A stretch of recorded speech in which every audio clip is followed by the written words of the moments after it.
Good morning, all. It's a fresh new day, and we are on to the third day of your training, our training sessions today. So, even I think before few of the participants joined, I was discussing about. Excuse me, I need to take the call. Yeah, sorry for the disturbance because I needed to take the call, which was from my customer. So, anyway, I think we won't be getting disturbed again during our training sessions. So unless and until, of course, it is very much important call and I need to pick up, then I'll just ask you for that short time. So I'll just yeah. So today we will be continuing with our F11 features, whatever we started yesterday with the F11 features. In that we had learned about F11 accounting features. Of course, we have got different options in that. So F11 accounting features, then we have got uh, F11 inventory features, statutory features. We will be just briefing through. I mean, we won't be getting into much of the detail. Wherever possible, wherever required, definitely I will just try to do that. Whatever the explanation needed, I will do that. But rest of the features, we will be just going through. We will try to run through. So uh, we can able to finish up the session as soon as possible. Of course, I mean, uh, in time, whatever the specified time is there, we will be able to finish up the sessions. So anyway, I'll just open the company, that is RIL Company Private Limited. This is the company we had created 2 days back when we started with the first session, wherein I need to enter the credentials, login credentials. So this is what I have done, and my company is loaded into Tally now. I'll go just to this F11 feature option. In F11 feature option, as I said, I mean, you can see accounting features, inventory features, statutory features, and so many people are joining. Okay.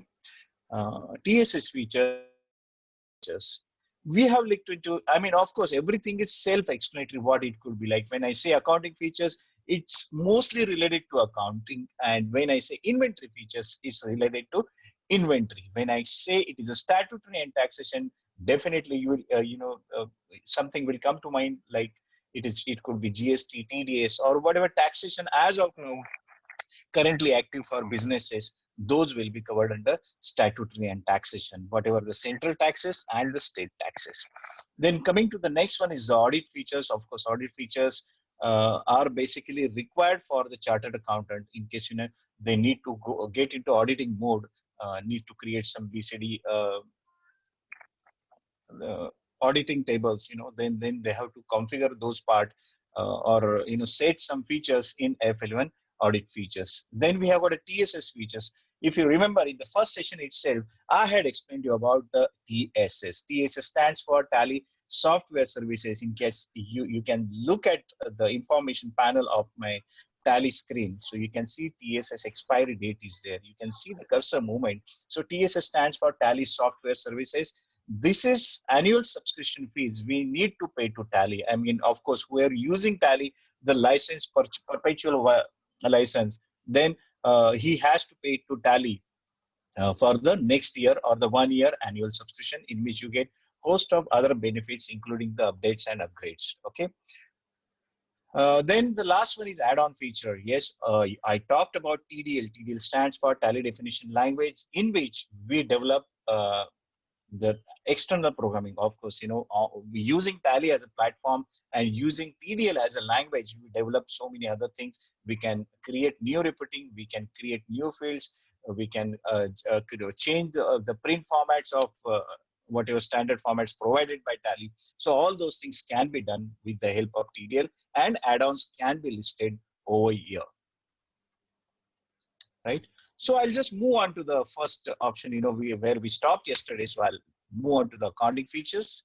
See, in accounting features, we try to cover up to invoicing part. That's right. So we were here on invoicing. If you remember, I explained you how the invoicing takes place, how you can enter invoices or the sales vouchers in different formats, available formats.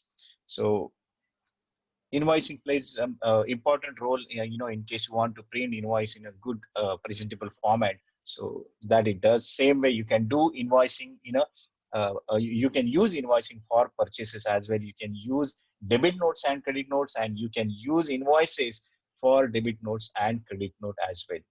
I showed you few examples, not few examples, one example of how you can create the credit note. I explained you why credit note and debit notes are issued. And of course, not only that is the reason, there are so many other reasons where, the businesses need to issue the credit notes or debit note. The simple example I can tell you, in case you are at a shopping mall, you want to purchase something, maybe clothes or some other things. You have been to shopper stops or maybe lifestyle. These are the big departmental stores you can find in shopping malls. So in case you have gone for shopping, you bought something, and after coming home, you realize this is not fitting your requirements, or for some reason it is not fitting your taste. So you simply go back to the store. May not be on the same day, but after 2 days, 3 days, you go to the store and you ask the counter people, like, I would like to change this particular uh, material, whatever I have bought. I would like to replace it, or maybe I'll have to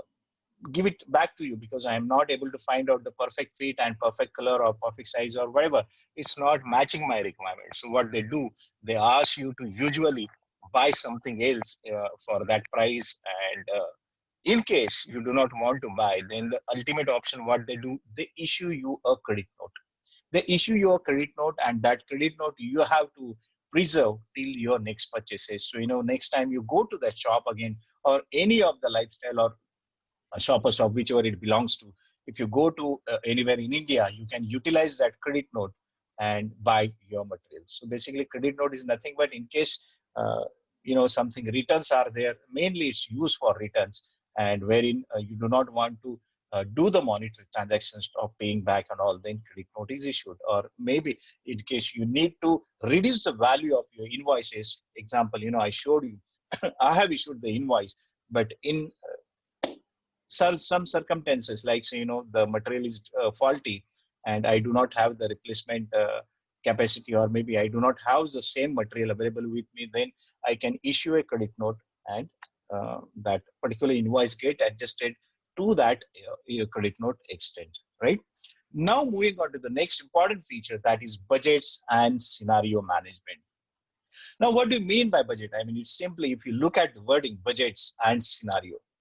So budgets, you have seen, you would be seeing in your day-to-day life lots of budgets. I mean, if you start from your home, you have got your home budget. You have got home minister at home, maybe your wife taking care of your home expenses. So usually, I mean, most of them, if I talk of, say, medium class, or a family wherein the person who is the earning member has to give some money to for family expenses, and wherein the lady of the house, or lady of the home, she manages with all the budgeting formalities, like, for groceries this much is reserved, for school fees is this much, for other expenses, and for entertainment. So that is how the budgeting is done. So example, I have got 10,000 rupees, I have given 10,000 rupees to my family. She has to manage with groceries for, say, 3,000 for entertainment, 1,000 for school fees, maybe 2,000, and so on.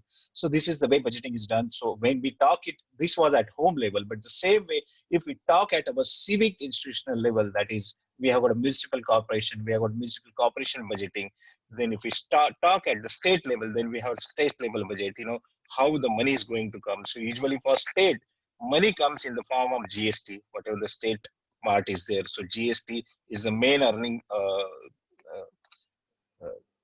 this thing, main earning point, I can say, for state governments. Same way, excise. Excise is basically central, but of course, some of the part is shared with the state from the central, and rest of the other things, like many other taxes, state level taxes, they can collect, and that's how the state level budget is done. The same way, when we talk at the country level, country collects budget in the form of country collects the budget in the form of uh, GST, and of course, the main is the income tax. I talked about the direct taxes and indirect taxes, if you remember. So direct taxes is basically the income tax is the form of direct tax, and indirect taxes consist of, say, GST and other taxes.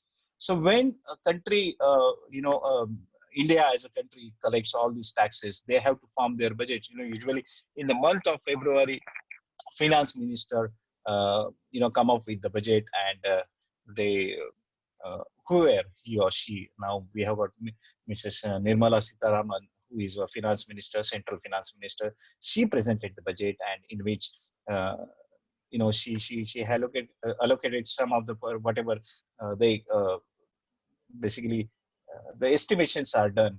Like this is how we are going to generate income in the form of direct taxes, indirect taxes, and other sources, maybe loans or something like that. And then this is how we'll be spending on security services so much, and for infrastructure so much, for farmers so much, for middle class people so much. So many schemes and policies they form to spend that. So this is basically the estimation. So budget plays very important role even at the organization level. When I know, I can expect my sale to be grow to this extent for this year, and when I say my sale is going to be this much, I calculate what will be my expected profit. So within that expected profit, how am I going to spend? Yeah, not only profit is basically for distribution, but based on the income, how much income I'm going to generate, based on that I'm going to spend my earnings or income. Controls here, what it does basically, I showed you how important is interest calculation. If you remember, just yesterday we learnt about interest calculation. जो हमने interest calculation देखा था, उसमें आपने देखा रहेगा कि एक पर्टिकुलर लेजर के लिए, ABC customer private limited ledger के लिए, I had activated interest calculation. I had set in some parameters like 10% interest per calendar year and so and so. This definition I had already done. अभी इसमें control में क्या होता है कि in case you want to raise an invoice, I have an option whether I can put it conditional basis. In case, say, I have given a credit of 30 days, and any customer who is not following that norm of paying my dues within 30 days, this is first. Secondly, I can set other norm like, okay, fine, this customer is very much new. Okay, he's giving me good business. In last 2 months, that customer has given me very good business, but still I cannot trust him till the time I know more about him. So till that time, what I'll do, even though he's buying more and he's paying on time as well, but I will set a limit for him that I should not at any given point of time should cross 10 lakhs rupees. At a time, I cannot take a risk of more than 10 lakhs rupees on this particular customer. So when I set this type of conditions or controls at that time, so Tally provides you option in case any of this condition is violated, then in that case, Tally will stop billing to that customer unless and until your administrator or the person or the owner who has the right to go and change those settings to allow the further billings. So this is what control does. So this was just an explanation. As I said, I'll be explaining how the FLN feature will be helpful to you. And within, the next session when we will be starting it, as and when we progress at that time, I will be showing you more about how it can be used, budgets and controls. Coming to the next option, that is use reversing journal and optional vouchers. Now, what do you mean by reversing journal? If you look at the wordings, reverse, usko, whatever position you have said, or whatever state you have said, you have to reverse that. उसको आप उल्टा कर देते, जैसे था उसको same state में आप लाके फिर से छोड़ देते. That is called reverse. So journal, we have seen journal voucher. So we have got reversing journal. Now, why reversing journals are important? Reversing journal are basically used for mainly for the purpose of monthly reporting, or maybe a periodical reporting, not only monthly. Usually what happens when we talk about the small companies, very small companies or micro small companies, what we do not make the monthly statements, monthly MI statements, monthly balance sheet, monthly profit and loss account, and so on. What we do at the end of the year, we prepare the final statements and present it to the government. Basically, chartered accountant does all this work for you, and they prepare your income tax return and submit it to the government. But not always for the income tax return purpose. When we talk of the bigger organization, corporates, they need to know their monthly uh, figures, how they are performing and what are the spendings they have done. So in that case, what happens sometimes, what we do, we pay advance rents. The best example is we pay advance rent. For example, we are in the month of May.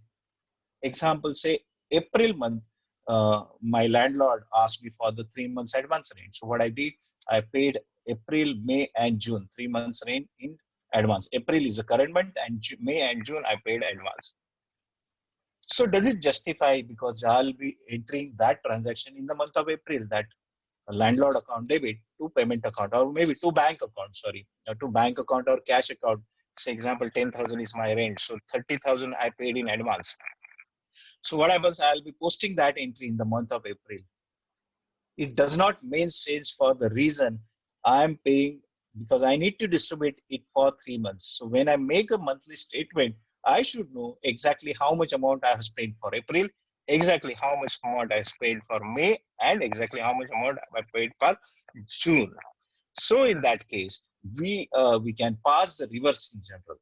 So even though we have passed a rent account debit to bank account credit 30,000, we can pass this reverse in general at the end of each month, that is on 31st May, on 30th June, uh, effecting that particular transaction to change that prepaid expenses, to change that rent entry to prepaid expenses. Basically, when I pay something in advance, that becomes my prepaid expenses, right? And when any expense which is unpaid or it is not posted, okay, then I have to create a provision.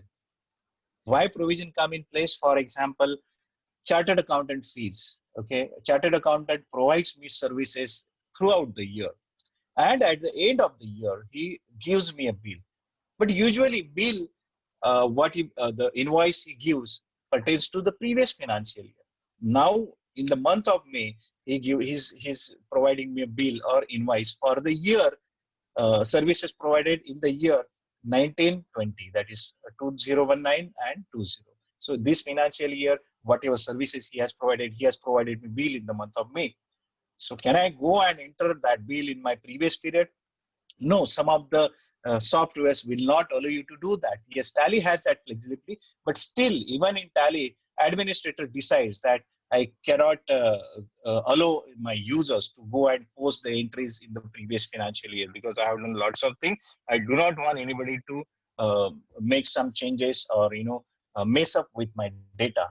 So what you have to do? I mean, what it does, he will pass that entry in the month of May, right?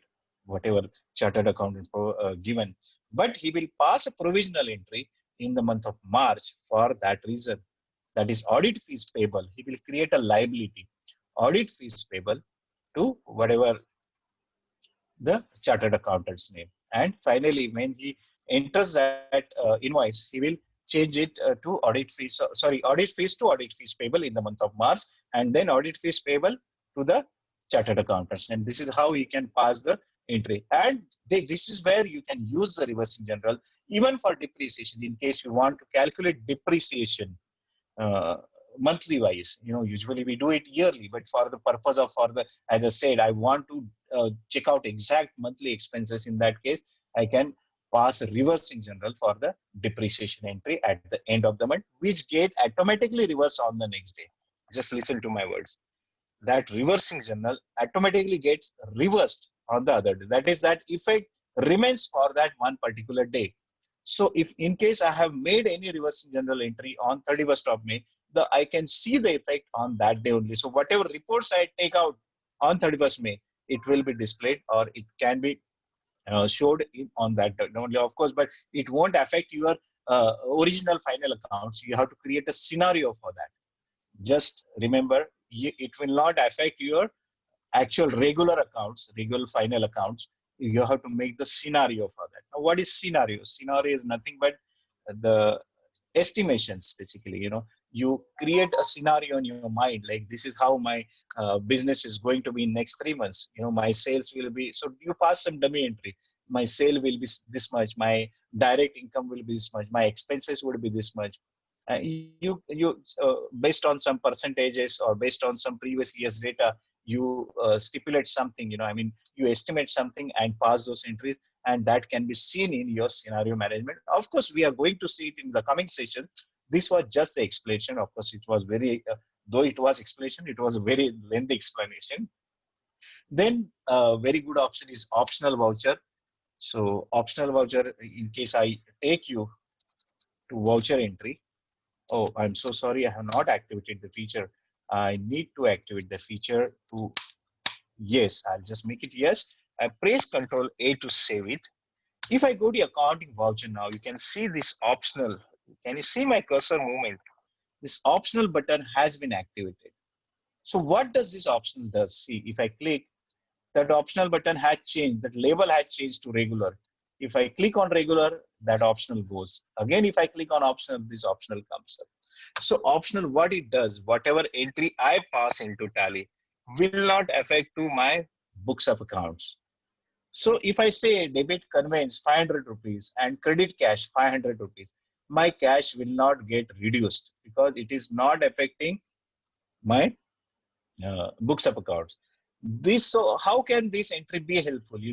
Maybe the question will come to your mind, why this optional is given. See, sometimes what happens, Steve, I need to know, or maybe I need to memorize something. Yes, I need to pass this voucher, but somebody has to check it, and then only it can be uh, recorded in a regular books of account. So to give the best example, as I said, in case some junior data entry people who are not very much experienced, or on whom senior management does not have trust built up till date. So what they do, they make them junior people to pass all the entries with the optional mode. Of course, you have that option in accounts voucher. I'm just deviating the topics and alter. If I say payment is my voucher, you can see here you have got option, make this voucher type as optional by default. Means whenever somebody is entering any new voucher, it should not affect my books of accounts and it should go to optional by default. You will get a separate register of optional vouchers in display exception reports. So you need not have to worry, like, okay, somebody marks it optional, where I can find my vouchers. So you can get a separate register for that. But this is how you can mark all entries are optional, and these are available for all voucher types, of course.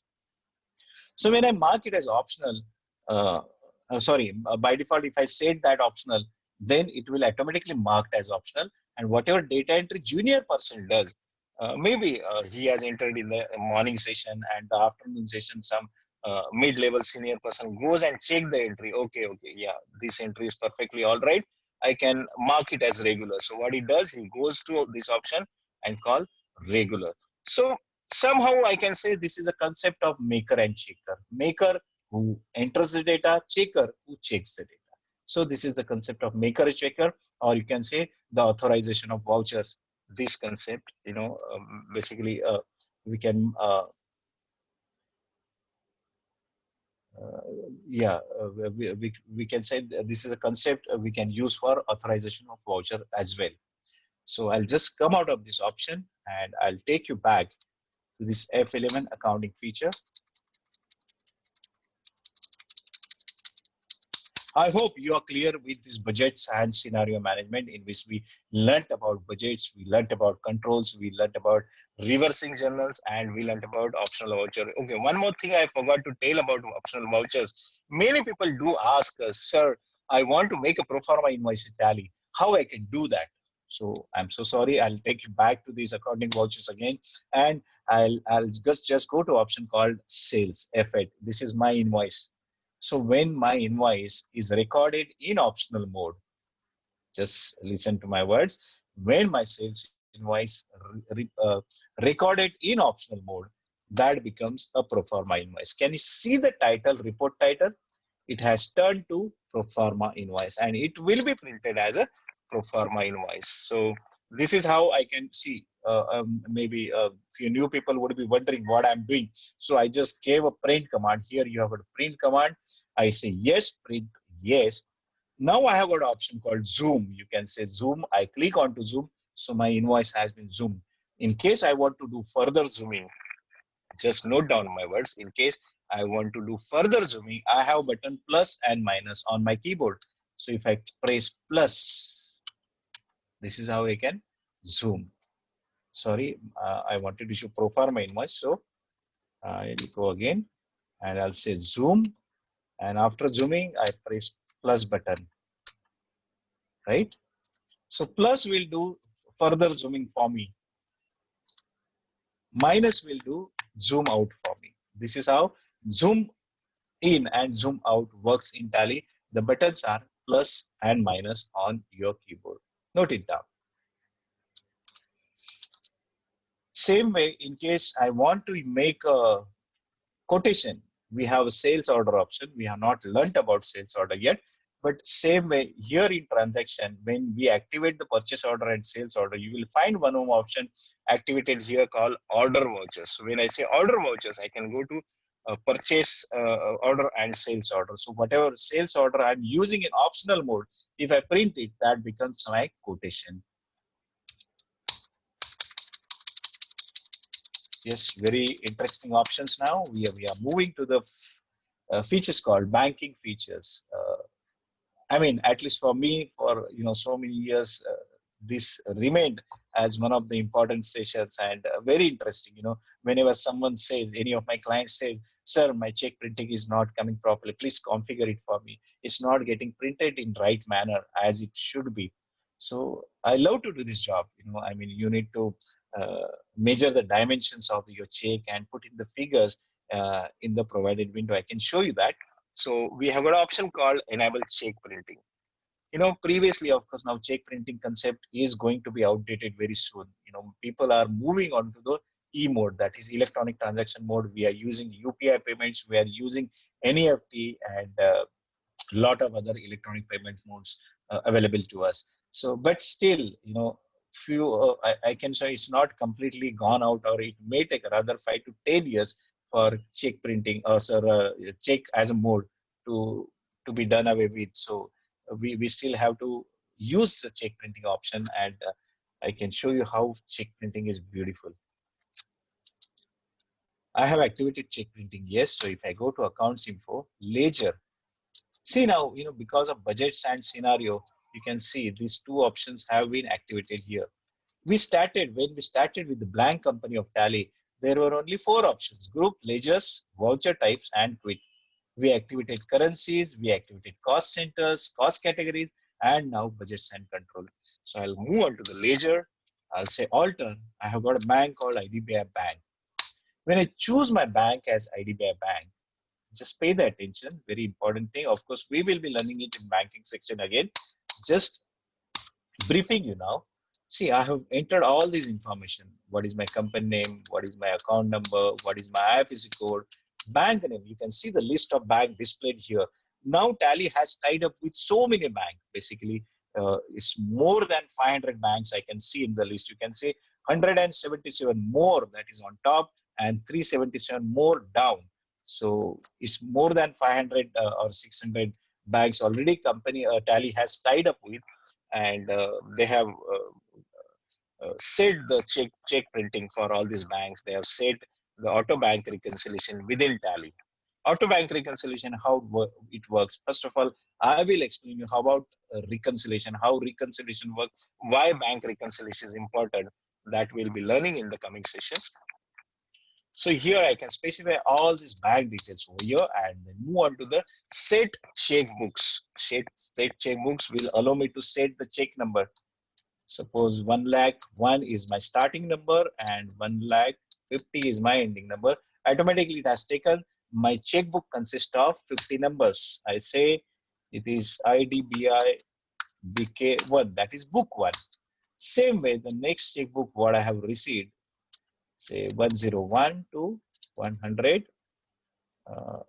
150. So again 50, and I can copy. Control Alt C is the copy command. Control Alt V is the paste command. Usually in Windows Word or any popular applications, you always use Control C to copy, Control V to paste. You can note it down. In Tally, we use it as Control Alt C for copying and Control Alt V for pasting. So I have done copy and paste over here. Just created the checkbooks. It was so simple. I don't think I need to explain you much about that. Set check printing configuration. This is what we want to see. So I can make it yes. So check printing. Can you see, the moment I said yes, Tally has it's showing me different options for the IDBI Bank. How many check formats are available for IDBI Bank? All those formats are displayed over here. Like say CTS format 1, CTS format 2, CTS format 3. Okay, CTS was the CTS 2010 CTS formats were introduced, and around 2013 or 2014 it was made mandatory for all the organization to, or rather all banks to use CTS format only. Okay, so CTS format 1, for example, I can see, I can compare it with my checkbook, and I found yes, this is the format I am looking out for. So I'll select this format, just pressing enter. This formats get selected. Now, do you remember a few minutes back I told I like to play with these figures, changing it minor here and there, because not exactly it will print same as is displayed on your screen, because it depends sometimes on printer to printer as well. It depends on how you insert the check in your printer. So many things the check printing is dependent on. So based on that, we make some changes, like what is my default figures are taken: width of check, height of check, crossing mark is there. You cross the check. So where it should be located, all these location parameters are defined. Check that where it should print. Now it should go exactly in the boxes. So what is the space is to be left, between two characters or between two numbers, that you can define. So many things, the parameters you need to define, and those are by default defined by Tally based on your format. Do you want to print company name on check? I say no. So this is how my check printing will look like.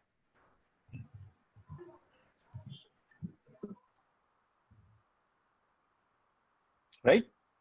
Interesting.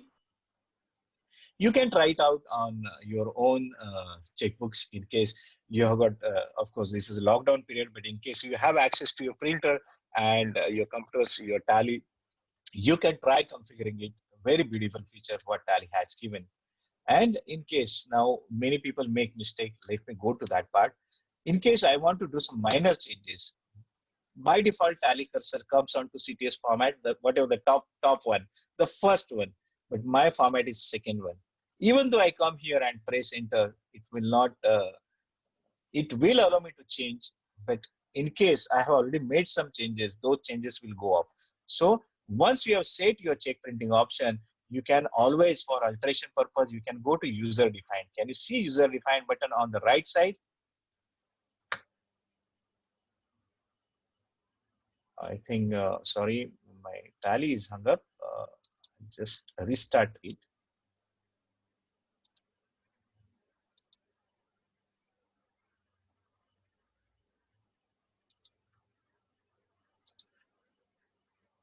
Yeah, I have restarted Tally.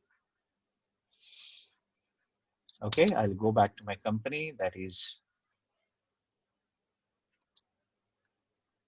RIL. Entering the credentials, I'll go to accounts, ledger, alter, IDBI Bank. I was telling about, in case you want to do the alteration, then you can come here, you can choose the field called user defined, and you can make, of course, sorry, we had not saved the information. First, I need to save the information that I want this format. I will save it. As of now, I say no, I'll just save it. And after that, in case I want to do some alteration, I can come back here and I say user defined. So those figures will be loaded. So now, in case I want to change something minor, say 61, I can do.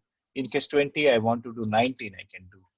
Okay, I do not want company name to be printed on check. So I'll say, don't print my company name. So no, save it. And this is how your check will look like. So you always print first check, and then based on that, you can really estimate, or you can assume, yes, I need to provide this much of space to get it or print it perfectly. So this perfection can come through the practice. In case you want to enable auto reconciliation feature is there, but of course we are going to learn that feature, more about that feature in banking section. So I'll just come out of this window, go back to our main topic, that is F11 accounting features and the banking features. Here we have got set alter transaction types. You have seen check printing. Now, what is the transaction type you want to be displayed in Tally? See, here we have got ATM, cash, check DD, card, ECS, electronic check, electronic DDPO, e-transfer, and others. So where it can be useful. Why I'm showing both the things? Because, if I explain F11, yes, this is where it's applicable. You may not understand it fully, but in case I show you where it is actually used, then it may get registered on your mind. So if I'm making a payment entry, I can go to payment entry. I can choose to whom I am going to pay. So maybe PQR Import Suppliers Private Limited, or I'll create a new ledger by pressing Alt C. I'm creating a new ledger by pressing Alt C. So Alt C is a ledger creation, or any master creation command. You can see my cursor movement. It shows ledger creation secondary, which is created using the shortcut method. It is treated as secondary, which is created with the proper menu is called primary. Some certain fields will be missing in the secondary. Like you can see, there is no opening balance field available here, just because I am doing in a secondary mode. So I can say IFJ Supplier Private Limited is my supplier's name. I am creating under sundry creditors. My supplier is created under sundry creditors. Saving the information. I'm not going to input any address as of now. I'm not going to input any PAN IT number and no GST number, because we are not activated GST. So anyway, GST number is not, Tally is not asking me for that information. Now, if I go and press Control Enter to alter it again, it will show me opening balance field. Did you notice the change? Now, by pressing Control Enter, I can edit any master by pressing Control Enter during data entry. So I'll just put in some opening balance, 1,75,000. Now I can, of course, specify some dates of my bill.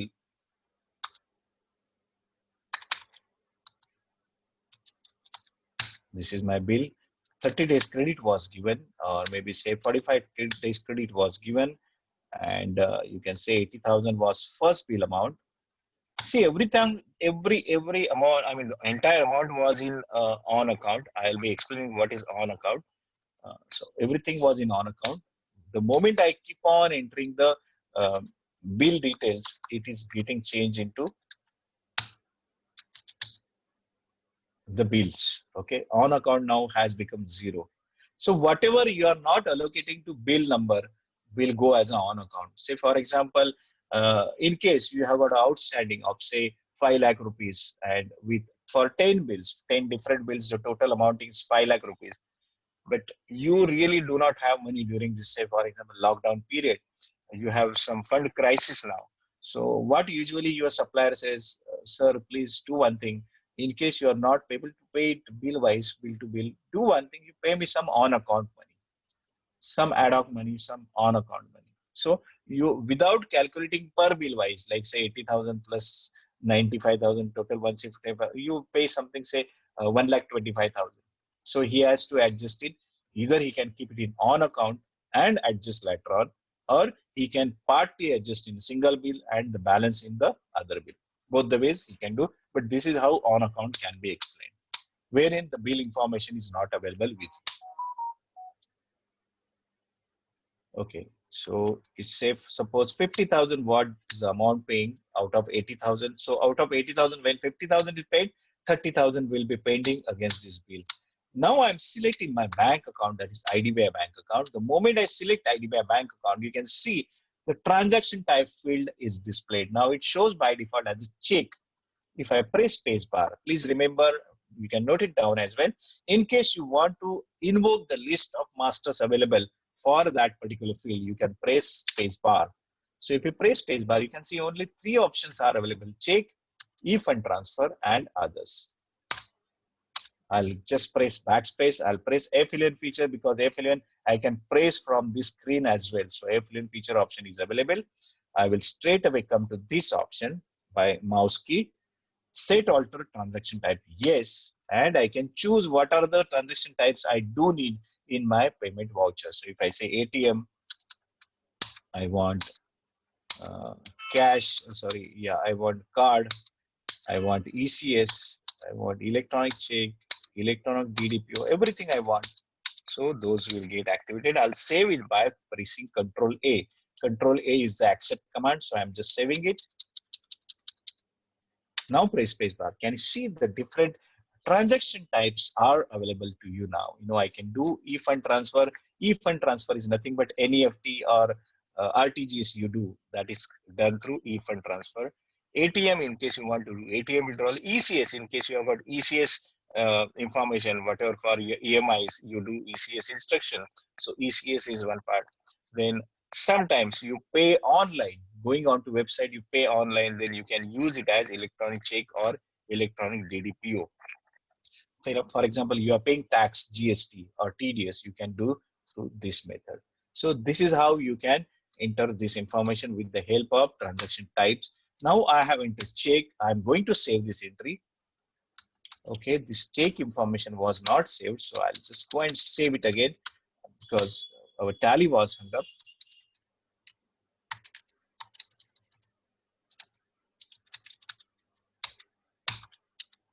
IDBR BK1 and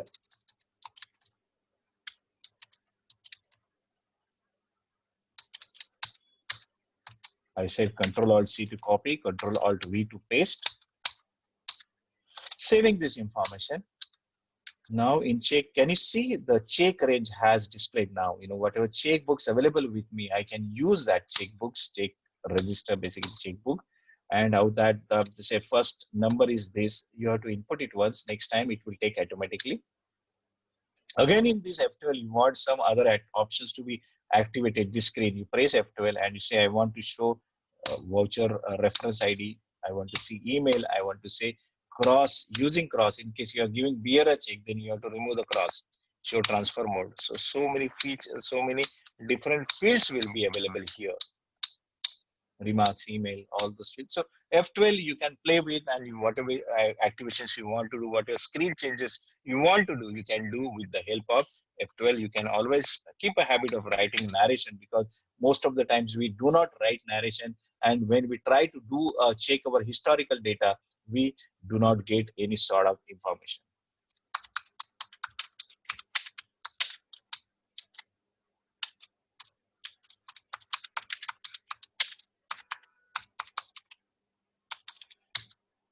Okay, now in case I want to go to the next line, if I press enter, it's just save, it comes out of this field. But I want to write on the first line something, and second line I want to go, I can press control enter. So it takes me to the next line. You can note it down. In case in the same field, the bigger field, you want to go to the next line, you can press control enter and save this. Now, a very beautiful information I would like to share with you now. We are on to this payment entry. So I don't know, I mean, how helpful this could be, but I found it very helpful for the reason, say, example, I want to keep a track. Say, I have done some calculation in Excel. Okay, mostly we do it for GST or taxation purpose. Just pay attention, very important feature, pay attention, because even I have learned it recently, to be very honest with you. I was not knowing this feature. So I'll just open some Excel file.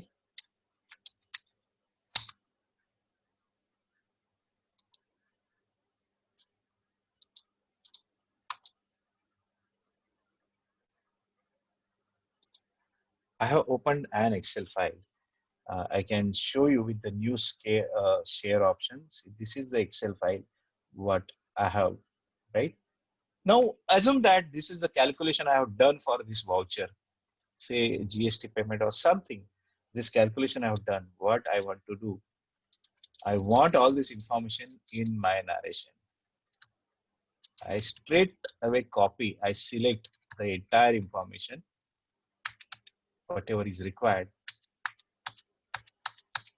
I press Control C to copy. I pressed Control C to copy. I go back to my Tally.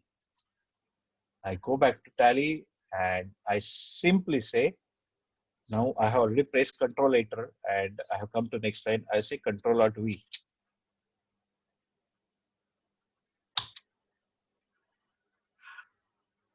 It's pasting that information. It's taking time. You can see my cursor is not moving, even though I have pressed enter.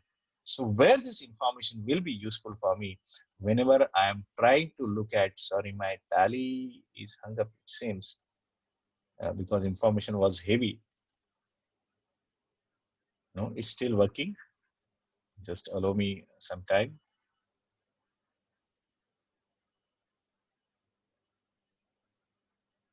So this is how basically you can paste the Excel information in Tally. And the beautiful part is part of this copying, pasting some information narration is anytime during in future, say down the line in future, you want to access this information and you realize, yes, I have pasted some information in my narration. You straight away come to narration field, press Ctrl Alt C to copy that information, open your Excel and paste it. It will be displayed as it is in the Excel format. This is what is the beauty of Tally, I can say. And not many people know about it, but this is how you can make use of your information to store in your narration field. Of course, narration field has a limitation of 255 characters, but still, uh, this is some do away method, like some other methods through which you can uh, copy or keep your information intact in Tally. It's for saving, it's taking a long time. So I'm just waiting my screen to be cleared. And that's the reason this Tally share had changed to now Excel share, whatever my previous share was. Wait, or in case it's going to take more time, I will not save the information, or maybe I can save the partial information only.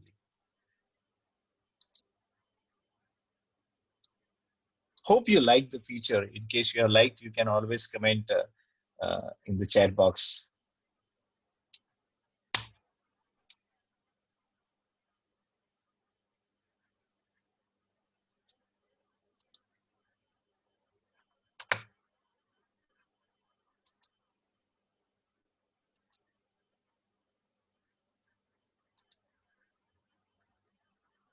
Yeah, now it has come to, can you see this, can you see this information here, right? So if I come to that field and again I press Ctrl Alt C, copy it and just open a blank Excel sheet and paste it, it will show me all the information in the required. I'll just press Ctrl Alt C, copy. Of course, it is taking more time for everything now. See, this is my blank Excel sheet.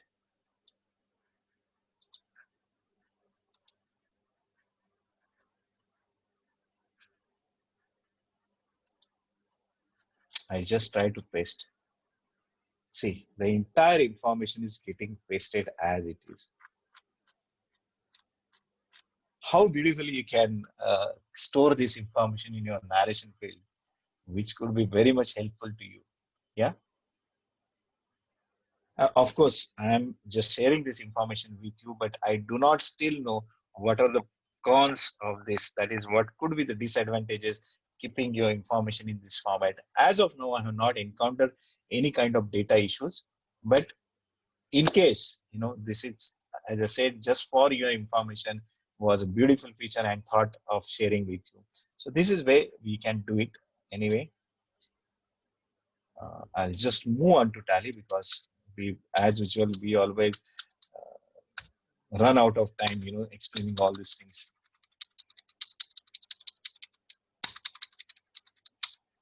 Set alter banking feature, yes, and you can activate the beneficiary code in case you want to keep the beneficiary codes in banking detail. Then you can activate enable beneficiary code, enable bank details for cost centers.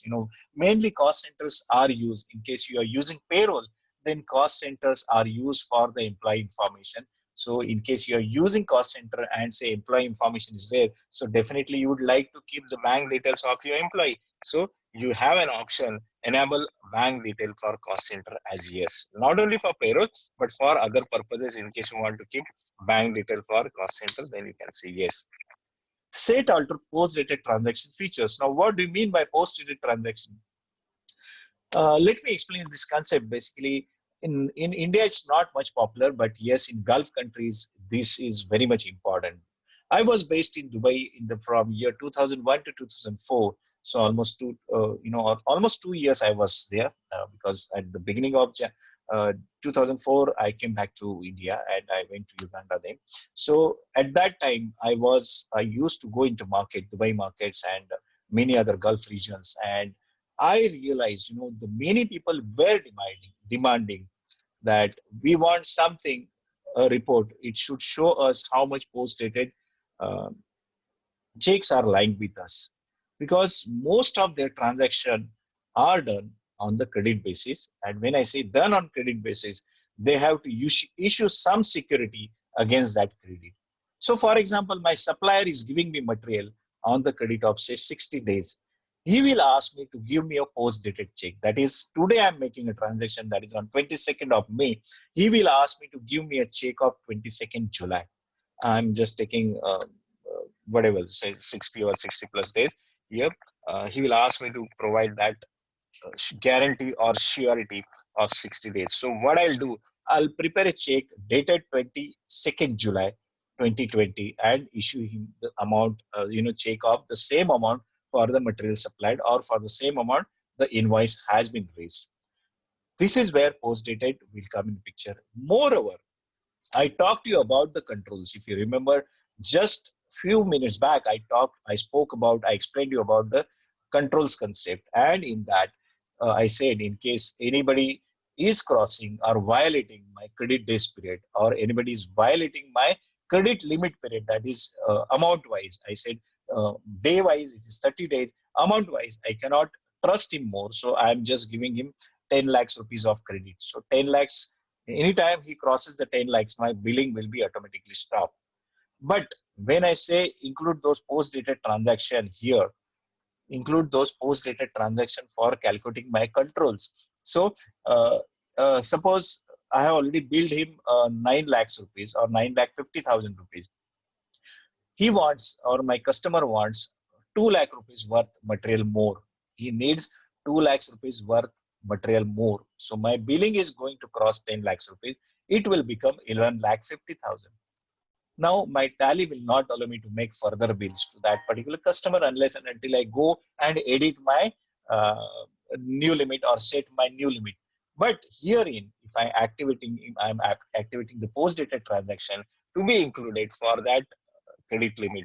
Then suppose he has given me a check of 5 lakh rupees post-dated check, then that can be included in my transaction, in my control, and to that much extent, the amount will be reduced for the from the outstanding payments, or from the total limit set of rupees 10 lakhs. So 11 lakh 50,000 minus 5 lakhs, it comes to 6 lakh 50,000. So still I will have a window of 3,50,000 more to sell him the goods. But of course, when I talk of Gulf region, that government is very strict as far as this implementation is concerned. In case somebody defaults in making payments, somebody bounces, if any post-dated check bounces after issuing, or any check for that matter, then the laws are very strict. The defaulter is punished to the greater extent, which in India, unfortunately, is not there. I mean, we can see the laws are not that much strict, or even though it's there, the litigation takes lots of time, and really people hesitate to go to the judiciary system. Anyway, that is a different story. We will move on to the other features. Enable zero value transaction. What do you mean by zero value transaction? Day before yesterday, I told Tally is basically used to be an accounting software. Mainly, it was used an accounting software, not as a ERP software. But in in accounting software, you cannot enter any zero value transaction. That is, you cannot have blank voucher. I'll repeat my words. You cannot have any blank voucher. Blank voucher means what? You debit conveyance account, but in amount you do not write anything, zero. You come to cash and write zero. So that becomes a blank voucher because you are not entering any amount in the voucher. That was not possible in the uh, purely accounting software of Tally. And of course, after that as well, like say 5.4 and few of the versions, or maybe version 5, this option was later introduced by Tally to enter the zero value transaction. That is, in case I want to issue a blank check, many times you go for, you approach the bank for loans. आप bank के पास जाते हो कहते हो मुझे loan दो, personal loan दो या तो कोई मे बी होम लोन दो. So what they do, okay, we are giving after verification and everything. Once you fits in eligibility, then they issue your loan, and before issuing a loan, they take some 3 or 5 checks as a security. Those we call as a blank checks. So in case I want to enter those blank checks in Tally, this will be possible with this feature called enable zero value transaction. We will be learning more about this in the banking section. Same way, in case I want to issue samples, before I make actual sale, I need to give samples. Suppose during this stage, I say I'm selling sanitizers. So when I'm saying I'm selling sanitizers, my customer may ask, okay, I need sample. I need to check the quality of your product. Then I may say, because he's going to buy in a bigger quantity, I may send him a free sample. But when I send a free sample, I need to raise the invoice, which is a zero value invoice. So in that matter, this feature is very useful. Maintain multiple mailing details for company and ledgers. Very important feature. Again, it was introduced by Tally some 3 or 4 years back, or maybe little more than that. But very recent feature. Maintain multiple details for company and ledger. The that line itself is very much self-explanatory. Multiple mailing detail. Many of you are using Tally for a long time. What's happening? Suppose I have a client name, say Larsen and Toubro Private Limited, or maybe Larsen and Toubro Limited. So L&T, we all know very well, and L&T have offices located in different locations. For example, their main office is located in Powai, second office is in Mahape, maybe third office is in Pune, fourth office could be in Nagpur, Delhi, Calcutta, Chennai, Bangalore, anywhere. So many places, different places, they have offices. So what they do, they ask you to supply, they issue you a purchase order. Okay, supply, this is my total purchase order. Out of that, you need to supply Powai location this much quantity, and Pune location this much quantity, Bangalore location this much quantity, Nagpur location this much quantity. So one purchase order they give with the different locations. And again, they ask you to raise a bill, a single bill for all these locations. Now, the difficulty previously the customers, the Tally users were facing was they wanted to know what is the location-wise outstanding. So what they used to do, they used to create, say, L&T. I'm not saving L&T Pune. Okay, we assume L&T Pune, L&T Mumbai. So many ledgers I have made, and then finally they used to come and make a group called L&T Group. So they used to get the group information. But here, as far as using my Tally, or looking at my Tally, I used to get the required reports, which was created under sundry data. So I used to get all this information under a group section. But what about when I used to approach L&T group accounts department? They used to say, give me one single statement for your outstanding. Now how I can do that? In case I have raised location wise invoice separately, it's very difficult for me to give single statement. So for that matter, Tally allowed you to create only one single ledger called L&T Limited, which I can create under sundry datas. When I say under sundry datas, sorry, I think I have not activated this option. So just pardon me. I'm just activating this option called enable multiple mailing detail for company and ledger. Yes, this is for my company as of now. It's a no to it. I'm activating it for my customer. Now you can see there is one more option added here. Set alter multiple mailing detail. Now whatever information I add on this screen, the address, maybe I'll add in the HO address, I'll add in the HO GST number and all those things. But in case I want to add some Pune location, I can add it here. All the information, mailing details are repeated. Maybe I'll say, it's say Hinjewadi and Pune, and I can fill in all this information, of course, the required. Same way I can say Bangalore.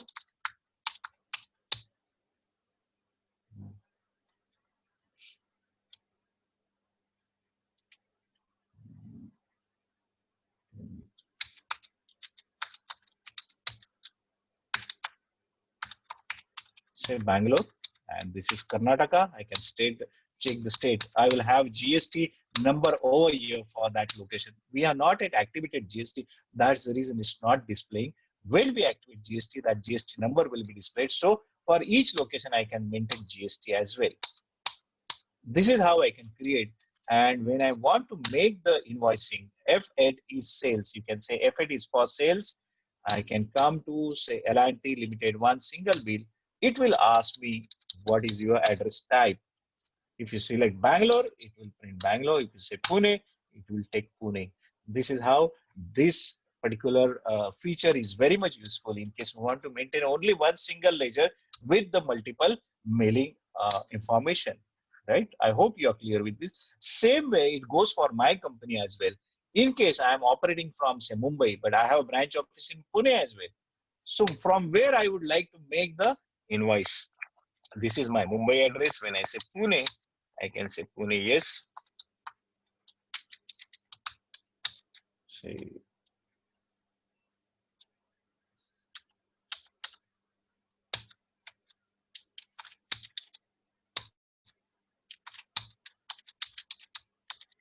so say Bibwewadi Pune is my address. I can put in all my details. And when I want to print this bill, when I make any bill, see we have already entered one sales transaction. So in case I want to print, say I can go to print option and I say titling. Which address would I want to print, whether it's Mumbai or Pune? If I say Pune, my Pune address gets printed. Correct? If I say Mumbai, I have titling option. Again, I'll go Alt T is the option. I say I want to print primary address, that is Mumbai. It will print my Mumbai address. Useful? Do you think this is a useful feature to you? You can do it that way in case you are entering all your data on a centralized office or in a centralized office for different locations, right? F11 features, accounting features, enable company logo in case you want to enable the company logo. You have option. It's very simple option. In case I want to print my company logo on my invoices or any other documents. First of all, what I'll do, I'll just copy that JPG file. So I'll just go to my Windows Explorer and say I have got logos located in this file. Sorry, in folder, and I have got logos. Yeah, it's logos. I have got few logos. That is my company logo. Press backspace and I can choose which logo I want to print. So I'll just select that logo. I copied. How did I copy? I clicked on here, that is on address bar, clicked on, or rather press right arrow, and then I pressed back this thing oblique, and I can choose this and select just with the help of shift and arrow key. I'm selecting this text, copying it, take it back to my Tally and Control Alt V to paste it. So my logo path is pasted here. You can see the format displayed are format supported are BMP and JPG. The recommended size is 96 pixels in width and 80 pixels in height. So you need to stick to those parameters what Tally has defined. That's it. Save it, come out, just go and check your invoices again. Just give print command and you can see my logo, beautiful logo has been printed here. Of course, you cannot change the location of the logo because this is the standard format. That is what, wherein the TDL or the programming comes in picture, customization come in picture. In case you wish to change any of this detail according to your own formats, then we do customization as per your requirements. But this is how the logo can be printed. It can be printed on many documents, like say I want to print, balance sheet. Sorry, not in balance sheet, but say confirmation letters, outstanding, and I say ledger. I can give a print command for confirmation letter, print reminder letter. In case I want to print reminder letter, then I can print reminder letter and see this is my reminder letter. So many documents you can print your logo, company logo in vouchers, in reminder letters, in confirmation letters. Okay. So FLN feature, accounting features, change mark voucher. Very important feature. You need to understand what is the significance. What is the significance of this particular uh, option provided in accounting features? So mark change voucher. Basically, many users, many organizations face this issue and they come to us, sir, I want to send my data to my chartered accountants for auditing or for some processing. So we say, fine, you take a backup and send it to your chartered accountant. Yes, they follow our instruction. They send it to chartered accountants. But the real difficulty starts. The real difficulty starts when the data comes back to the organization. For example, I have given a data on say 16th of May. Today we are on to 22nd of May. So on 16th of May, if I have given the data, my auditor has done changes in my data. He has entered few more transactions. He has altered few transactions. Whereas my accounts team is entering data in this, my own tally data, right? So what's happening? Data it is happening in my location and in auditor's location as well. Both the locations are making data entry in the same data. Now, on 22nd of May, that is today, my auditor has sent me my backup back. He has mailed me the backup. I have downloaded the backup. Now my problem is, because I have already done data entry for so many days. My accounts people are making changes, creating new vouchers. How do I incorporate them in my data? Right? This is the real challenge many people face. Yes. For that reason, Tally has come up with these solutions. It's very new feature. Maybe it's 1.5 years old. When Tally was introduced this feature, we call it as a mark changed voucher. So when my chartered accountant asks me, please send me a data, what I do, I mark it as yes and send him the data, send him the backup. Okay. So once I do that, I send my backup to my chartered accountant. Chartered accountant does many changes. Chartered accountant does creates many vouchers. And during that time, even I am continuing my data entry in my office. Now, whatever changes and new creations that chartered accountant has done, when he sends me back the data, when he sends me my backup through mail, I restore it somewhere else. I restore it somewhere else. Please note my words.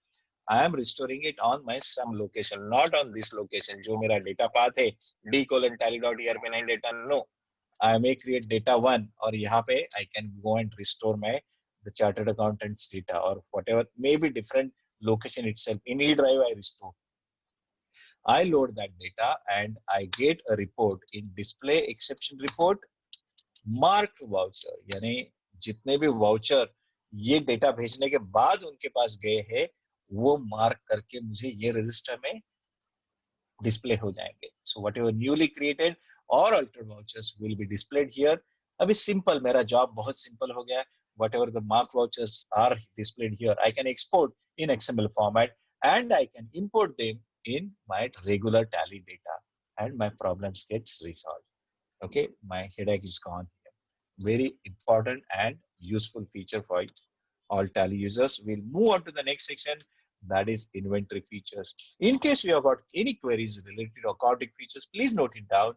At the end of the sessions, I'll take some questions and you may ask that whatever the query you have.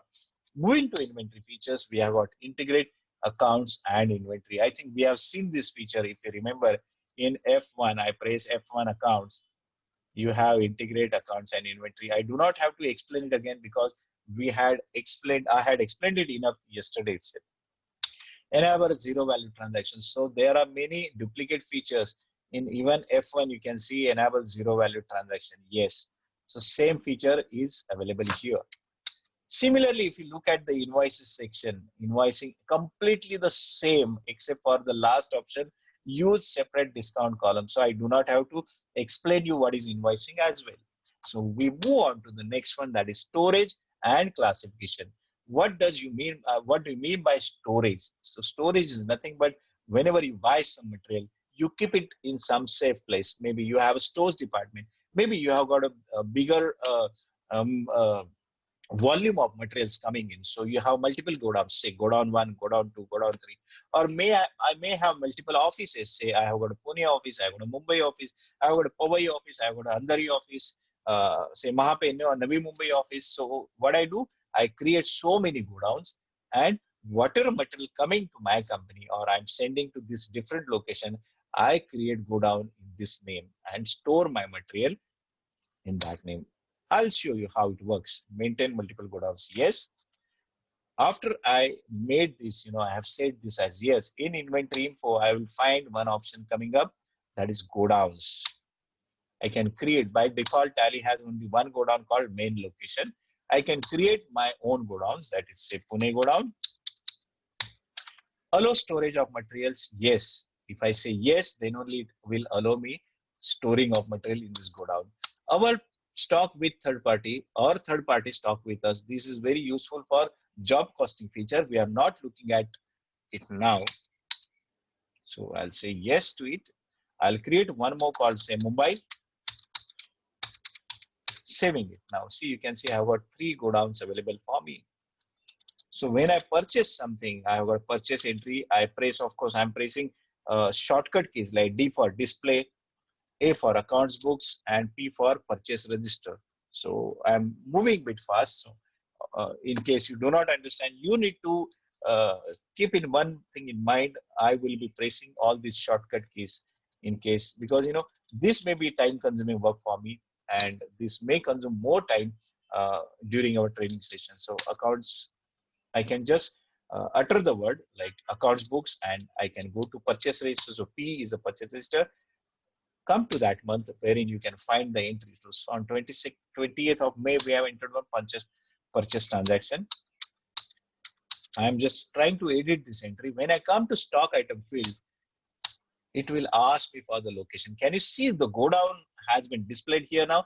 Previously, it was not there. Now, if I press space bar, I repeat again, I say to invoke the list of masters on that field, you have to press space bar. You can say Mumbai or Pune, you can choose the location. Suppose out of 10, I want to keep say 5 in Mumbai, and I want to keep 5 in Pune, right? And I save the information. So this is my purchase. But same way, when I make a sale, I need to choose from which location I am going to sell. See, I have sold it from main location actually, which is wrong. And that's the reason my stock has gone in negative, correct? So I'll say from Mumbai, I want to sell all 5. Or maybe from Mumbai, I want to sell 3. And from Pune, I want to sell 2. This is how I can make the sale entry and choosing go down. And where the reporting is available, briefly I'll show you, because anyway we'll be covering it again in next session. So display statements of inventory go downs. I can say primary. Where which material is lying, I can easily find it out. If I press F12, I say show me opening balance, show me inwards, that is where goods coming in, and outward is goods going out. So it shows me 5 numbers came in, 3 numbers went out, and 2 numbers are there. Here it shows something 1 minus. Yeah, there was a credit note. Actually, we had issued a credit note yesterday, so I'll change it in Mumbai. So now main location is completely blank, but Mumbai and Pune location we have got goods. In case you have got opening balance, then you can put where to put opening balance. Here you can put opening balance. In case I have got 5 numbers available of that in say Mumbai, I may say it's 3 of them are located in Mumbai. And what was the rate? So sorry, 22,500. So 6 numbers. Mumbai, I have got 3 numbers, 22,500, or I can keep some different rates, say 22,000. Pune, I have got 3, 22,000. So now your opening balance field is filled up. Can you see opening balance field? You have got a value because as on 1/4/2020, you have got opening balance, you have got inwards. So if I want to get into detail, I can press enter. So it takes me to the transaction, sorry, monthly summary level, and from monthly summary level to my transaction level. This is how you can drill down. So Tally has the beautiful feature of drilling down. From one report, you can go to the last entry. That is the last entry or the data entry you have done, or maybe your users have done. You can check it from here. Same way, I can check Mumbai location, what are the material. In case I want to create a new column for the new go down, I can do that. So the comparison can be done with line items, your line items as your stock item, and then columns as your location. So you can play with reporting the way you want. Yeah. F11, I'll move to inventory features, stock categories, very beautiful. Yes, I think we will cover it. Now, maybe I would like all of you to unmute, or maybe you can put it in chat box, your own chat box. What is your understanding of stock categories? For that reason, for that matter, what I'll do, I'll make it active yes, because I have not shown you how stock is created. So I'll take you to inventory info. Just remember the feature we are trying to learn, that is maintain stock categories, which I have made yes. I can come to inventory info, stock item, and create. Okay. Now I would like to show you some screen, or maybe I'll share that screen with you.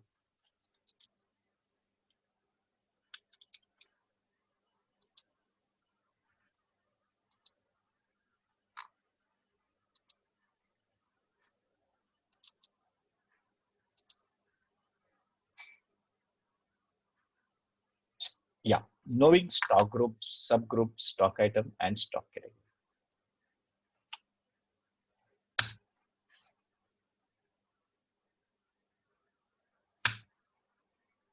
Okay, we have a shop. Suppose whatever RIL company private limited, you assume that it is known as Guru Electronics, in which I deal into two major products, that is LG products and Samsung products. Of course, I have got many other, but for my example, I'm taking only two products, LG products and Samsung.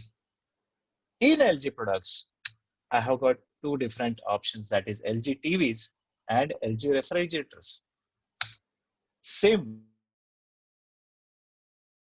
please pay attention. In case I would like all attendees to pay the complete attention to understand how the stock group and how the stock categories work for you, how you can make the best utilization or best use of this feature in Tally. So then I have got stock items called LG LED 40, LG LED 55. Then refrigerator section, I have got 330 liters LG and 500 liters LG. Same being Samsung, I have got LED of 40 inch, LED of 55 inch. These are our models. And I have got Samsung refrigerator 330 and Samsung refrigerator 500. So these are all my stock items. You can see this we call as a stock group or stock subgroup, because these two subgroups are part of my main group called LG product and Samsung products. These are the two subgroups. Okay, I will move back to just look at the screens. I will keep it for next 10 to 15 seconds for your reading. Just look at the screen: LG products, Samsung products, LG TVs, LG refrigerator, Samsung TV, Samsung refrigerator, and then four products or two products under each subgroup. Okay, move on to our Tally. I hope you're recorded in your mind. This is my Tally screen. We have already LG LED 40. Already one product has been created. We are looking at now stock group and stock category. So I asked you a question a minute back or so. Uh, so many Tally existing users are attending the session. So what is your understanding of stock group and stock categories? How you can use it, or how you are using it now? See, same example may not be applicable to you, but this is some universal example to understand the concept. Basically, understanding concept is more important than understanding your level, how you can utilize it your own business. With that concept, if you understand the concept, you can definitely implement it in your own business. Okay. So under is nothing but my stock group. My stock item name is LED 40 and stock group name is as of now primary. So according to this, what I'm going to do, I'm going to create LG TVs, okay, or LG products. So LG products will be on top, LG TVs as the subgroup. I'll press Alt C. Again, remember under is your stock group and category is a different field. So I'll say LG TVs or I can say LG LEDs, whatever. I'll say TVs, televisions, and I'll press Alt C again to create a main group called LG products, which is a primary. Should quantities of items be added? Yes. In case my entire group, that is LG products group, has numbers only quantity, there won't be any liters, there won't be any kgs, or there won't be any centimeters. Then in case I'm going to use only one unit, that is numbers, then I can say quantities be added. Yes. Saving it. LG TVs under LG products, saving it. Saved. Okay. I am saving the. I'm not entering any stock category as of now. Just remember my word. I'm creating one more product called LG LED 55, which I'm going to place under LG TVs. Number unit of unit. The unit is numbers. Say for this TV, I have got a stock of say 12 units, and in Mumbai, I have got 8 of them, and the rate is maybe say 35,000 or maybe 30,000 is my landed rate. So Pune, I have got 4 units at 30,000. Okay. I'll create more. That is Samsung. That is SM LED 55, which I'll create a subgroup called Samsung TVs or Samsung LEDs under Samsung group. Should quantities be added? Yes. So I have created a second item now. Unit is number. Say my opening quantity. Say Mumbai, I have got 7 of them, and maybe for a 55-inch TV of Samsung, I paid 32,500. That is my landed cost. Being a seller, this is my cost, and right. Same way, I'll open 40. Control R is the command to repeat my previous saved master, which will go under Samsung TVs. Now, category I'm not applying now. Say I have got 9 of them with me. In Mumbai, I have got 5, and maybe the rate is, say 25,000. Pune, I have got this 25,000. Okay. 4 more items remaining. I'll just create them quickly. So Samsung refrigerator, I'll say refrigerator 330. So I'll have to just create here Samsung refrigerators, which is a part of Samsung group. Units are numbers and saving the information. Maybe I'll just put some opening quantity here as well. So 12 units in Mumbai, I've got 6. Maybe it's 330 liters. So I'll say my rate is say 12,500, and say Pune is 12,500. Yes, saving the information. 500, and say Samsung refrigerators and numbers, saving the information, which say I have got 20 of them, and in Mumbai I have got 12, and the rate is say 18,000 or say 20,000. Say Mumbai I have got 8 of them, 20,000. Finally, coming to LG. LG also has a refrigerator of 500 liters. And I'll say I need to create LG, which goes under LG products. Units is numbers. How I'll count it in numbers. So I say I've got 8 of them. In Mumbai, I have got 3, 500 liters. So maybe I'll say this is costing me 18,000 rupees. Pune is 18,000. Finally, 330. The last one, and which goes under refrigerators. Numbers is the unit. And I say I have got say 14 of them, and in Mumbai I have got 8. Say at the rate of maybe 11,000. Pune I have got 11,000. Saving the information. Now, whatever information I have created, I would like to show it in display list of accounts. So I have got a list of accounts option here, or you can say chart of accounts. Many people say chart of accounts. So I say list of accounts. In list of the accounts, by default, Tally displays you the list of ledgers. So many groups and ledgers have been created. Again, for your information, I am repeating the same thing. Whatever shown in thin letters, जो बारीक अक्षर में आपको दिख रहा है, that is called as ledger. Whichever shown in bold letter is my group. अभी ये ग्रुप के अंदर जो ग्रुप रहेगा उसको हम सब ग्रुप कहते हैं. उसके अंदर जो इंफॉर्मेशन रहेगी उसमें और सब ग्रुप आप क्रिएट कर सकते हो, या तो you can create a ledger straight away under a group.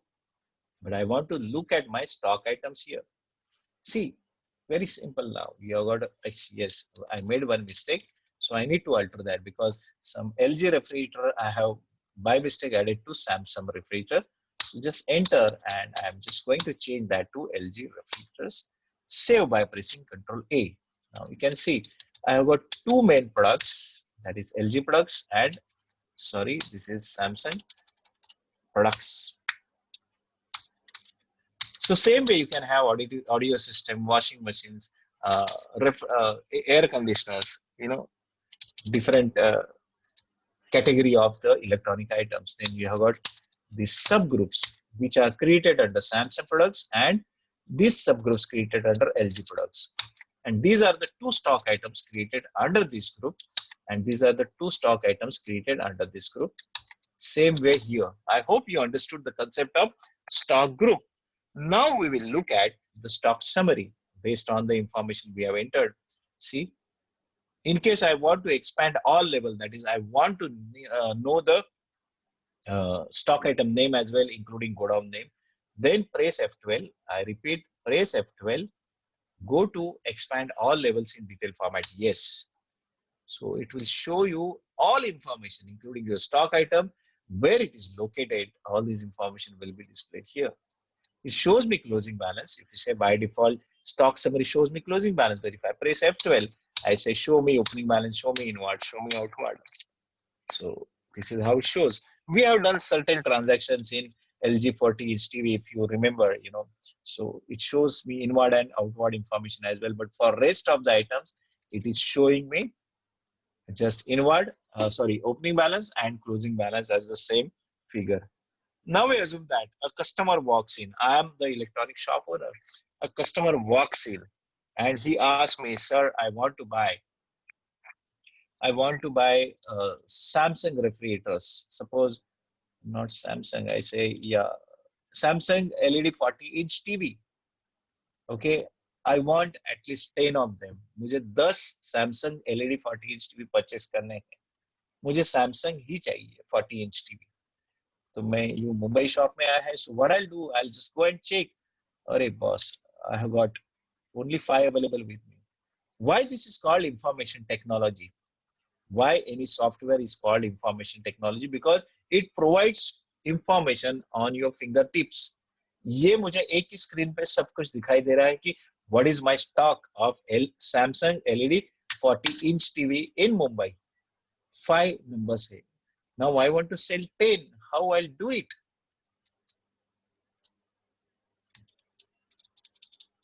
How I'll do it? Okay.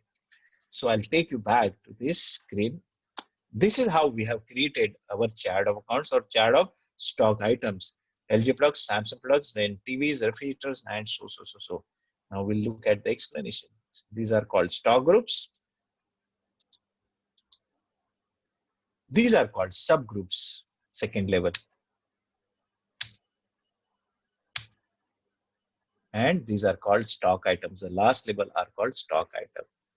Now, assume that I am just, I'm showing you two products, but assume that it is Vijay Sales where they are dealing with the same company, LG and Samsung.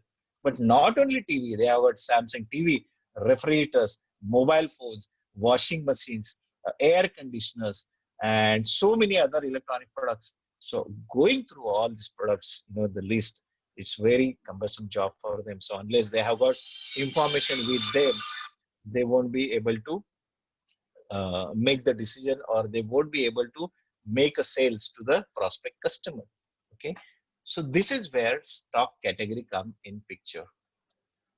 I want to see the different, what are the options available to the product he has demanded. So I'll go to stock item, or maybe I'll do it from here because it's easier for me to do it from here.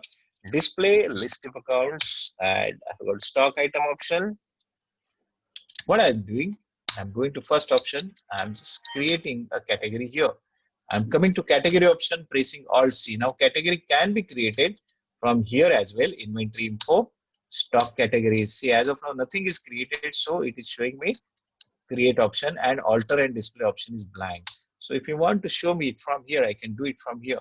So I'll say 40-inch TV, right?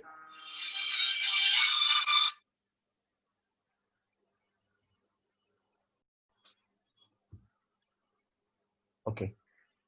So we are creating a stock category called 40-inch TV.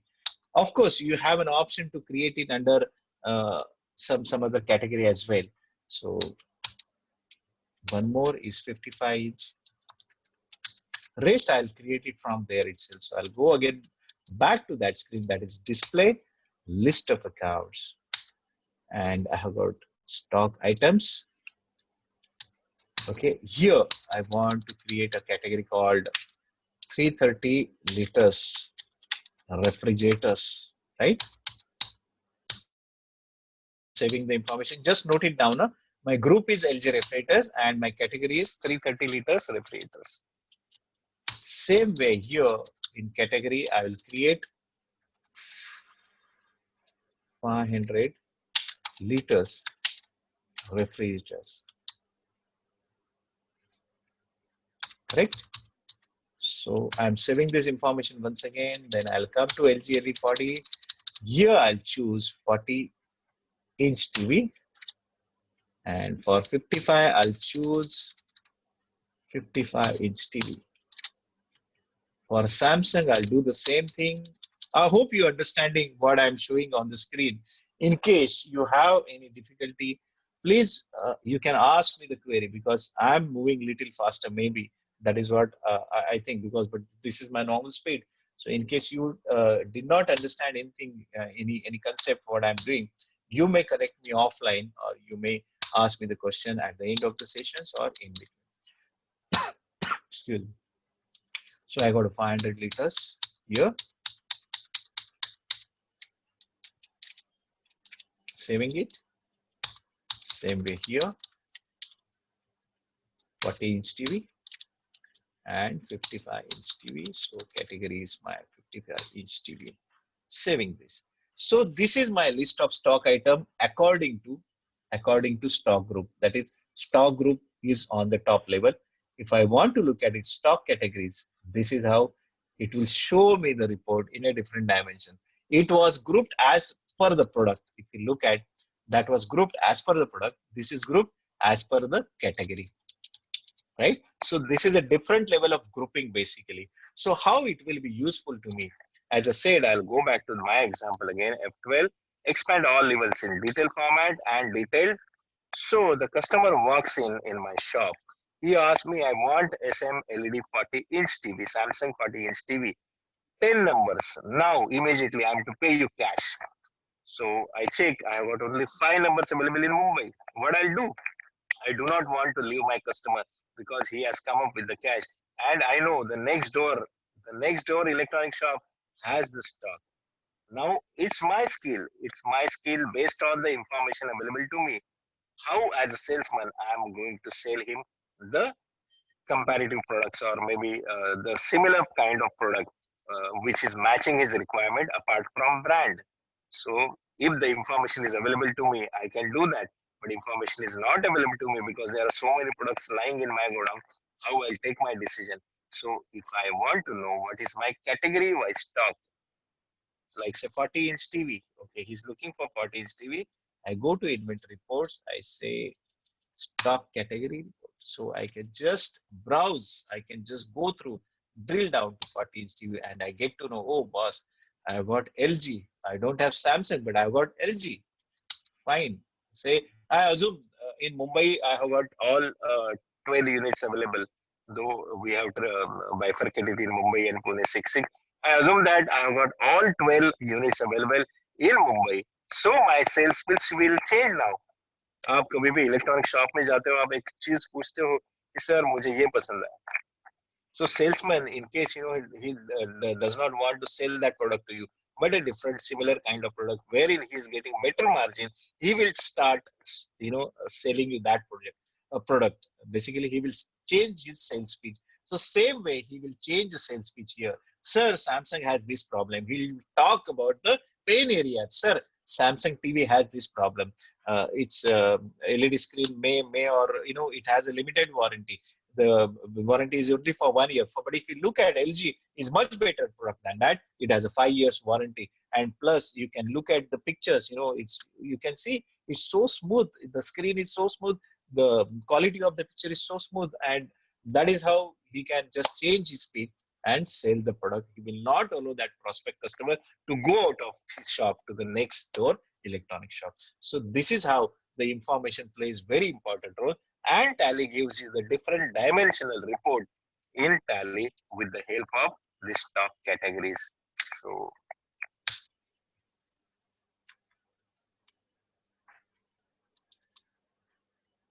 So this was my explanation about my stock group and stock categories.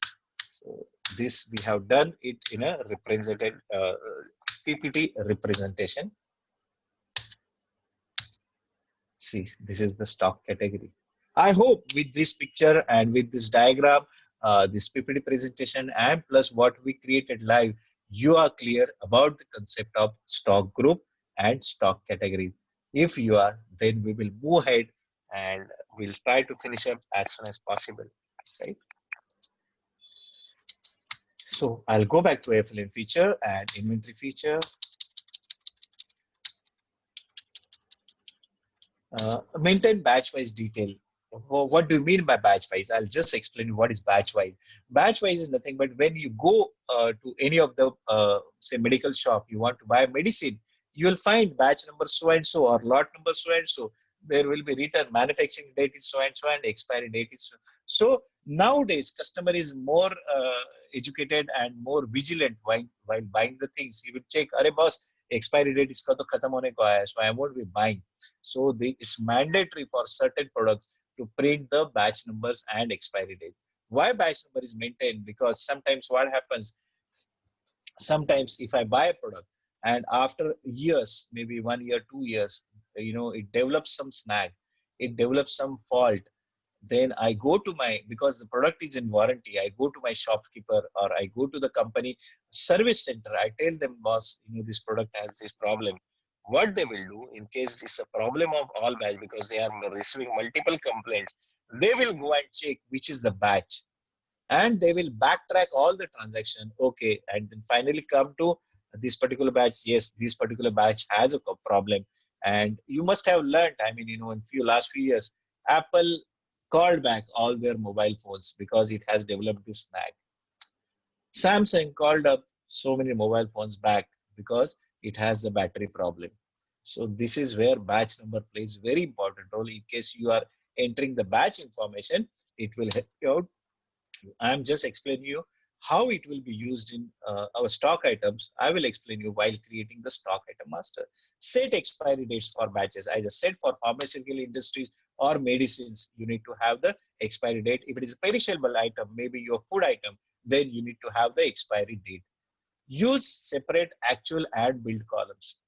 Use separate actual build column is nothing but uh, something you sell certain units, but you give something extra along with that unit. The best example is in July and in Jan, or in June and Jan, you always see sales, sales, sales. All malls come up with sale. Shopper Stop, Lifestyle, and so many other shops. You buy two and get three. Yani, you buy 2 units, we will bill you only for 2 units and we will give you 5 units. So 3 units free.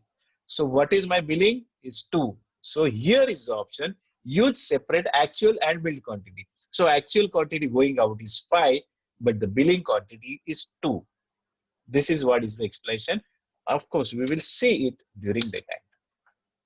Enable purchase order processing. Now I do not have to explain what do I mean by purchase order. So anytime you want to buy some product, customers say, okay, issue me a purchase order.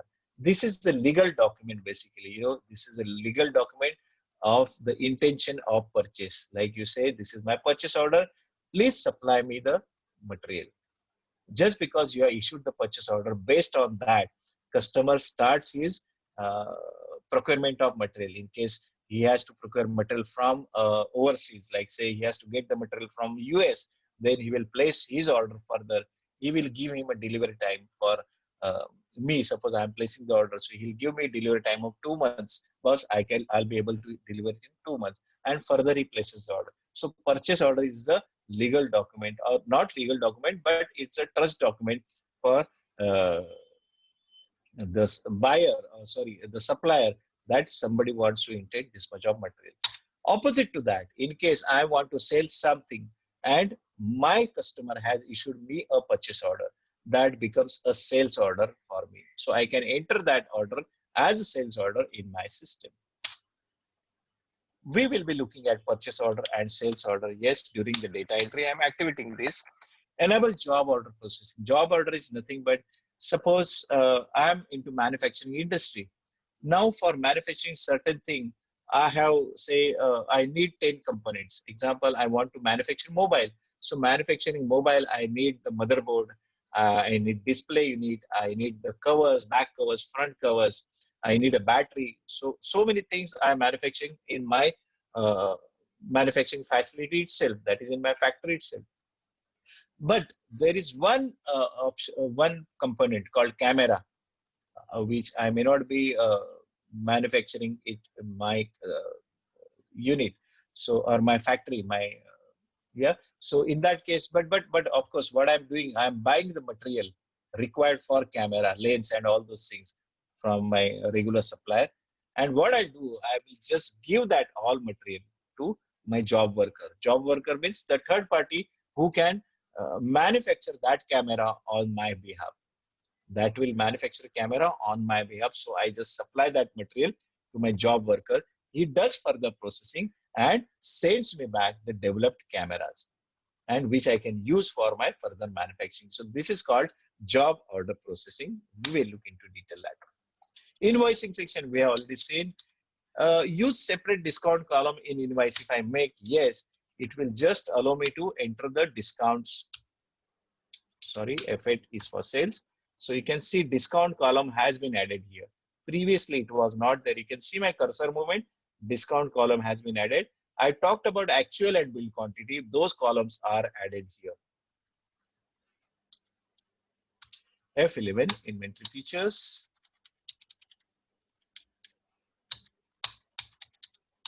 Track additional cost of purchase. Now, track additional cost of purchase may be a very useful feature for some of the Tally users who are into manufacturing industry or who are into trading industry. Example, I am procuring my material from overseas. I am procuring my material from, say, Dubai or say US or UK.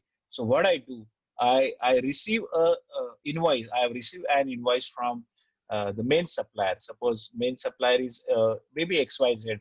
He has given me the invoice, pro forma invoice. Based on that, I make a payment. Say I made a payment of 1 lakh rupee. I assume that I made a payment of 1 lakh rupee to procure that material. Now that material has come to the JNPT, that is JNPT port through container. In a container, I have got that material. But can I get that material immediately the moment it has reached to JNPT? No. It involves further cost. It involves the custom duty. I need to pay custom duty on that. I need to pay the clearing and forwarding charges because my clearing agent will be doing it for me at a cost. So he will clear that material and then send it to my facility or my factory through transport. So I'll have transport costs. So how many costs I have got now? Custom duty, transport, and clearing forwarding charges. So all those costs, if I want to add, or maybe in simple terms, in case you are buying some material, you have a transport cost added to that. So the seller says, yes, I have material, but I will charge transport separately, or I will send it to transport. You have to pay to the transporter separately. So in case I want to add that cost to my stock item, I have this option, track additional cost of purchase. I can increase that much of value to my stock item or stock items. In case there are multiple stock items, then proportionate, I can add that value to my stock item cost. I'll say yes to it and use multiple price level. Use multiple price list with nothing but a price list. You must have seen the price list. If you go to any of the shopkeeper comes, sir, see, this is the price list. Or if you go to hotel, restaurant, you want to order something, some food item, some uh, drinks item, they place a menu card in front of you. That is called a price list. Okay.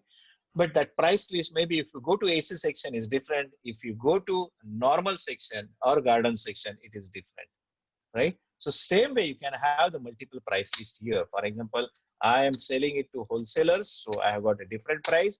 I am selling it to retailers, then I have got a different price. I am selling it to special customers like say Reliance. I want to keep big customers with me. Then I will have a very special price for them. So I'll say special customer. And this price level, once I create the price level, I will have option in inventory info. One more option, add its price list. I can define the prices of all these items according to this price levels. You can see for maybe for wholesaler, for LG LED TV, I will price issue a certain price. Say instead of 22,500, I sorry, that is my cost price. I usually sell it for say 30,000 to outside customer. Wholesaler, I'll sell it for 25,000. Okay, say, maybe so. We'll add one more. Say Samsung 40-inch, and I'm selling it for say uh, 28,000 or maybe 30,000, whatever. Okay. Now same I can do it for retailer as well. I can have retailer LG 40-inch. Maybe I can sell it for instead of 25, I'll sell it for 27,500.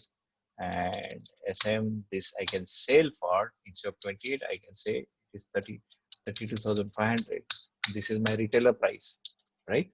This is how you can define the price list, and the same price list can be made applicable to your customer as well. So I can go to accounts info, ledger, alter, ABC customer private limited. You can see the price level has been added here in my ledger.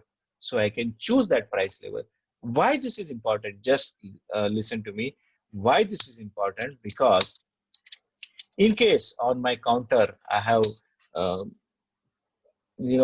I have recruited a person, maybe a lady or James. He is handling Tally. He is making a bill, but he is not aware of how to use it fully or smartly.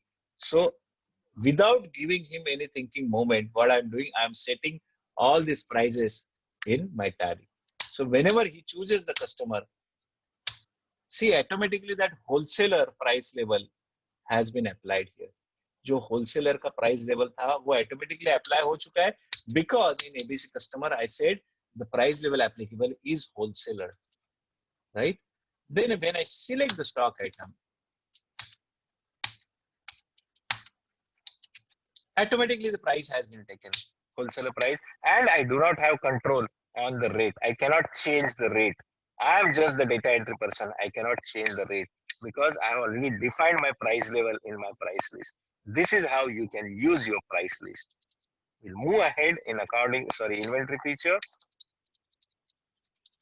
Use tracking numbers. Now, what do you mean by tracking numbers? Tracking number is nothing but uh, maybe many of you are working in manufacturing units or maybe trading units. So what happens in case you have got a separate warehouse or separate go down, where the material is received, and you have got accounts office located in separate facility or separate office, or maybe away from your stores department. And even though it's available in same unit, you want to keep it separated, do both working of both the departments separated. So you use delivery note or GRN concept. Delivery note यानी delivery चालान. आपने सुना रहेगा, I am sending my material through delivery challan. Okay, so that selling of material is done on delivery चालान. बाद में उनको sales bill या sales invoice issue किया जाता है. उसके अगेंस्ट है रिसीट नोट. रिसीट नोट यानी गुड्स रिसीट नोट, यानी गुड्स मेरे फैक्ट्री में आ रहा है, तो I have to prepare a goods receipt note और material receipt note. Many people call it as a GRN, many people call it as a MRN, that is material receipt note or goods receipt note. Tally call it as a receipt note. So आप इसको ये feature को activate करते हो, then the delivery challan and receipt note will be applicable in my inventory vouchers. See, मैंने कहा था ना, जैसे मैंने order, when I activated the sales order and purchase order, automatically order vouchers have been activated here. The feature has been activated. Now in inventory vouchers, you can see delivery note is activated and receipt note is activated. Okay, this is how in through FLL features you can keep on activating the features you want to use. So when I have activated the receipt note and delivery note, then yes, we are almost on finishing time. That is one. It's already 1 p.m. Maybe another 2 to 3 minutes, and we'll finish it up. Use rejection inwards and outward notes. Yani, if I have received the material on GRN, I have made the GRN. For example, my supplier has sent 100 units of certain item. Now, out of 100 units, I made a GRN. I made a goods receipt note that I have received the material of 100. So I made a goods receipt note. One copy remains in stores. The one copy goes to accounts department that yes, this is the proof we have received the material. One copy goes to supplier. Yes, we have received your material. This is my GRN copy. So there are 3 to 4 copies made of GRN. Now, after material receiving in your store, you send it to R&D department or testing department. आप वो जो material receive हुआ है, वो आप testing department को देते हैं R&D के लिए कि ये material is in good condition or not. अभी R&D department क्या करता है? It goes and tests it. Perform some test on based on some parameters, and they find it out. Say out of 100 items, so 3 items are not up to the mark. It has some damage, or it is not in a condition we had asked for. So what stores department does, takes that 3 materials and it prepares a rejection note. That is rejection outward. We have materials received the material through GRN. Now I am preparing rejection outward. जो 100 quantity GRN में आया था, whatever 100 quantity was displayed in my GRN will be reduced automatically to 97 now, because I have passed a rejection note of 3 units. This is how rejection in and rejection out work out. Rejection is used for sales. Rejection is out is used for purchase. Use material in and material out vouchers. So in case you want to use it for job costing, then you have to use material in and out vouchers. You will find these 2 more options added to our list. Use cost tracking for stock items. So just now, while I was discussing about this track additional cost of purchase, I discussed one example of say importing something. So when I import something, I receive an invoice from my supplier for X amount and X quantity.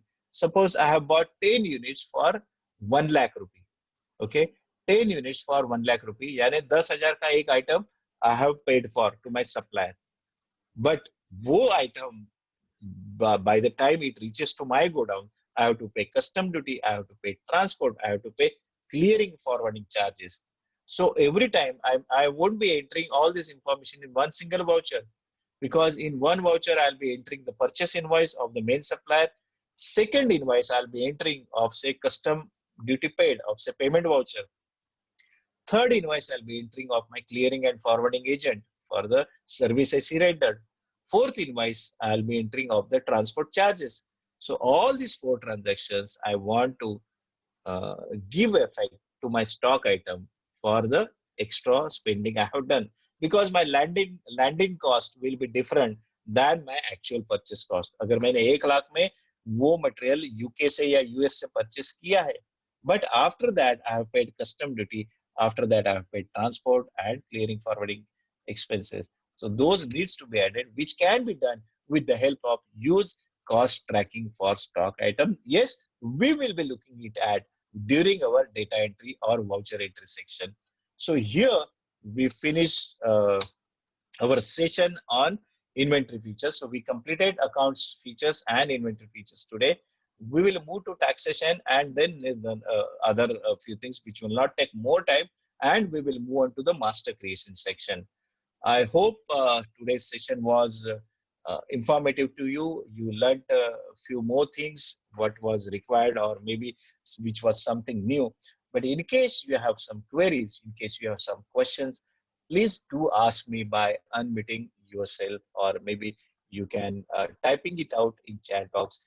Alternatively, you can connect us with WhatsApp or maybe offline chat, or we already made a WhatsApp group for all of you, all of the attendees.